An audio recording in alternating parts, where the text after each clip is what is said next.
बसवा कढीली रियो फूलवा तोड़े फूलवारी जी फूलवा तोड़ी सीता हरवा बनावे शिव जी का दिहानी पहिनाई जी फूलवा तोड़ी सीता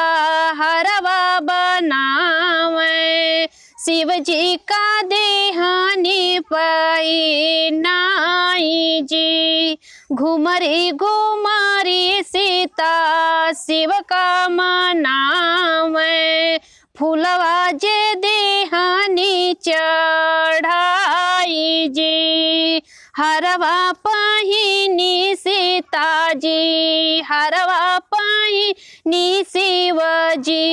दिहन मुसुकाई जी सीता के देहानय शीस जी हरवा पहिनी शिव जी दिहन मुसुकाई जी सीता के देहानय शीस जी जवन मांगन तू ही मंगबू हो सीता उह मांगन दे जी इतनी बचन सुनी सीता रानिया हाथ जोड़िया भैनी ठाड़ जी इतनी बचन सुनी सीता रानिया हो हाथ जोड़िया भैनी ठाड़ जी पहला मांगन सीता नैहर की मांगी जनक ये सब जी दूसरा मांगन सीता शिव जी से मांगी सुनैन महतारी जी दूसरा मांगन सीता शिव जी से मांगी सुनैन महतारी जी नैहर के मांगे सीता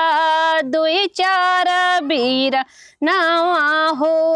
बहिनी जे मांगे केल जी तीसरा मांगन सीता मांगे नियावधपुरी हो मांगी नि सरुजो के नहान जी तीसरा मांगन सीता मांगनी अवधपुरी मांगनी सरजो के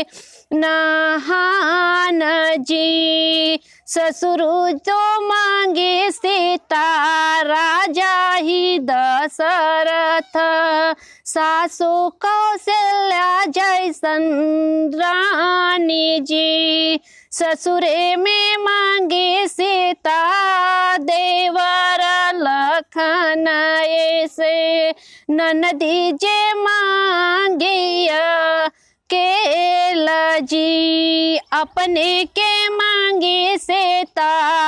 अवधि सिंघोरवा हो रामया मारा होई जाए जी अपने के मांगे सीता